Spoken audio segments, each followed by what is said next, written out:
Bonjour à tous. Alors, on se retrouve aujourd'hui pour un sujet un petit peu plus léger, avec la salle de garde. Eh oui, hein, on a assez parlé de choses sombres ces derniers temps. Alors, quelques mots pour vous amuser, j'espère. Alors, je vais en profiter pour, au passage, vous expliquer un Renga et un Tankar qui figurent tous les deux dans la maladie d'encre. Mais on reviendra à ça tout à l'heure. Alors d'abord, qu'est-ce qu'une salle de garde?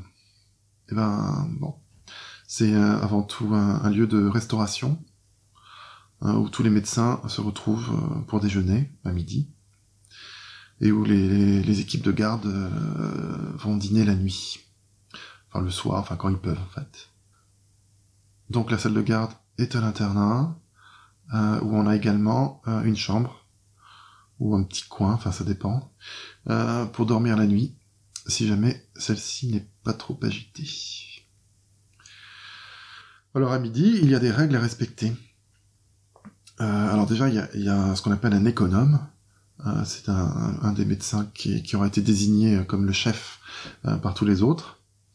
Et celui-ci est supposé gérer en fait le bon fonctionnement de l'internat. Ce qui revient aujourd'hui en fait essentiellement à faire respecter les règles de l'internat. Alors quelles sont-elles ces règles? Donc bon, je vais vous en livrer quelques-unes. Alors déjà, lorsque vous arrivez à l'internat pour déjeuner à midi, vous devez faire le tour de la table. C'est une sorte souvent installée en forme de banquet, vous voyez, donc toutes les en rond comme ça, ou enfin en carré, en rectangle. Et vous passez et vous devez donner une petite tape sur l'épaule de chacun des médecins qui est déjà attablé en fait. Donc vous faites votre petit tour comme ça, et vous vous installez lorsque la première place vide se présente. Parce que vous n'avez pas le droit d'aller vous installer tout seul dans votre coin, c'est interdit. Donc voilà, donc vous pouvez être sanctionné si vous le faites. Et aussi si vous ne tapez pas sur les épaules lorsque vous entrez.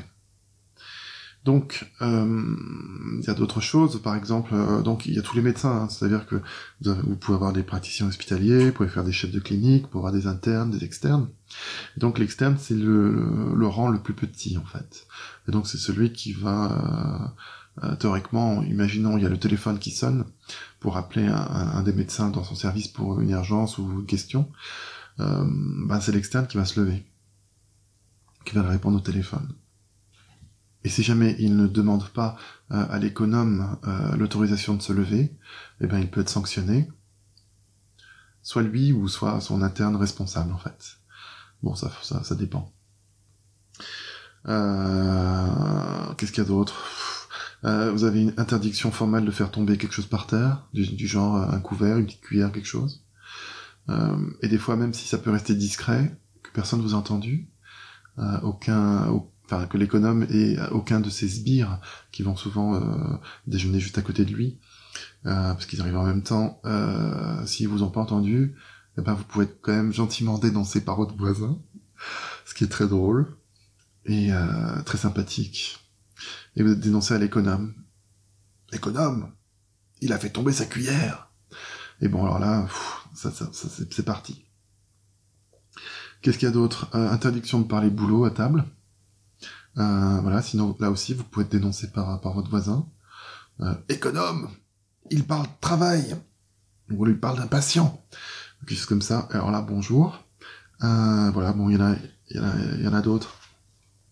Mais donc, qu'est-ce qu'on risque en fait? C'est quoi ces fameuses sanctions? Alors, eh ben la sanction, c'est l'économe vous dit, tu vas tourner la roue.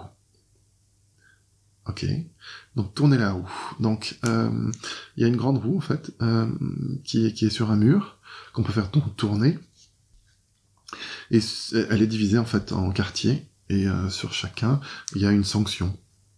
Donc voilà, vous faites tourner quand vous avez été sanctionné et ben après c'est petit bonheur la chance.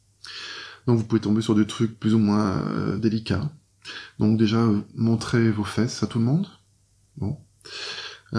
Sympathique, c'est-à-dire baisser son pantalon, hein. Voilà, sinon qu'est-ce qu'il y a d'autre? Embrasser son voisin ou sa voisine, ça peut aller, ça dépend des cas. Payer une bouteille de champagne à l'économe. Ça là, vous vous en sortez bien si vous tirez ça. Chanter une chanson paillarde, enfin bon, toutes sortes de bêtises de ce genre-là. Donc voilà, c'est impossible de refuser, parce que toute la salle de garde est arrêtée, et vous regarde, et puis l'instant devient, comment dire, bruyant. C'est un petit peu la cour de récréation, là. Ouais, il y a un petit peu de régression. Donc voilà, donc ça, heureusement, tout ça, ça arrive assez rarement, hein, parce que bon, les gens font quand même attention et essaient d'éviter de se retrouver dans cette situation. Et encore plus rarement, il peut y avoir projection. Alors, qu'est-ce que c'est que la projection? Bon, alors là, c'est quand ça dégénère, mais alors complètement. Et le but du jeu, c'est de balancer sur les autres ce que vous avez dans votre assiette. Donc voilà, il suffit qu'il y ait quelqu'un à un moment donné, parce que ça va dégénérer dans un certain sens, qui va gueuler « Projection !» Et alors là, aux abris. Donc là, vous avez le droit de vous barrer en courant. Mais bon, la plupart du temps, vous faites quand même avoir, et donc il y en a de partout. Il y en a de partout. J'ai eu la chance de ne jamais participer à ce genre de petits événements, mais bon, vous arrivez le lendemain des fois, et puis vous voyez la bouffe sur les murs, encore collée. Hein. Ça reste collé des fois pendant des années. Interdiction de nettoyer les murs, hein. Ça aussi, vous pouvez être sanctionné. Donc ça reste là, il y a des bouts collés, et voilà. Alors, on nettoie tout le reste, hein, le sol et puis les tables bien sûr, mais pour que ça reste quand même vivable, mais vous pouvez pas... Enfin bref, voilà.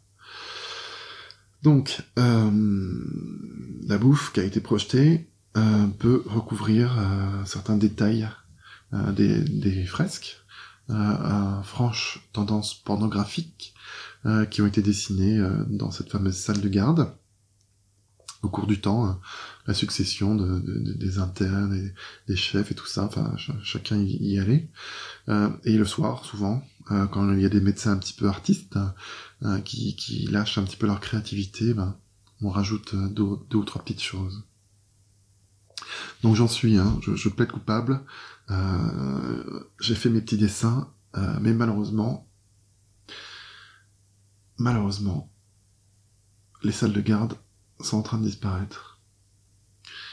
Et oui, malheureusement, il y a des jeunes, étudiants aujourd'hui qui connaîtront peut-être jamais, parce que bon, mais évidemment sous restrictions budgétaires, etc., blablabla, on ferme ces endroits-là, et de plus en plus, et puis les médecins, ils se retrouvent à la cantine, quoi, comme tout le monde. Donc c'est terrible. C'est un peu une page qui se tourne. J'espère qu'il en reste encore quelques-unes qui tiennent bon. Donc voilà, après les salles sont utilisées par l'hôpital pour d'autres choses en fait. Et donc on nettoie tout, on repeint les murs.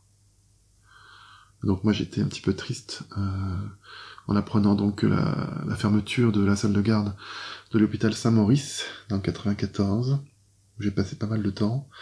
Et donc adieu mes jolis petits dessins. Et voilà. Bon, maintenant que vous savez tout ça, je vais vous lire les 2 passages de la maladie d'encre. On va commencer par le tanka. Par le ranga, pardon. Avant de s'asseoir, une tape sur l'épaule, sinon c'est un gage. Le meilleur comme le pire, une fois que la roue tourne. L'économe veille, en maître de l'internat, au respect des règles. Sur l'innocent, ces mignons sont prêts à se déchaîner. Gare à celui qui défiera l'ordre établi, en plein déjeuner. Mieux vaut fuir avant que l'on ne gueule, projection.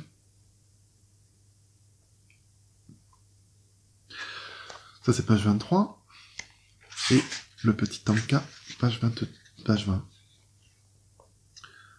La salle de garde, encore fraîche de bouffe projetée au mur. C'est à peine si cela souille les splendides fresques. Et voilà. Vous êtes un petit peu plus cultivé en médecine. Et peut-être vous aurez plus de facilité à comprendre donc maintenant ce Renga et ce Tanka qui peuvent rester peut-être un petit peu obscurs lorsqu'on connaît pas un petit peu toutes ces règles et toutes ces mœurs dans les hôpitaux où on vous soigne quand même. Voilà, bon, et ben ce sera tout pour cette fois-ci. C'est déjà assez long je pense. Je vous embrasse tous et je vous dis à donc dans 15 jours.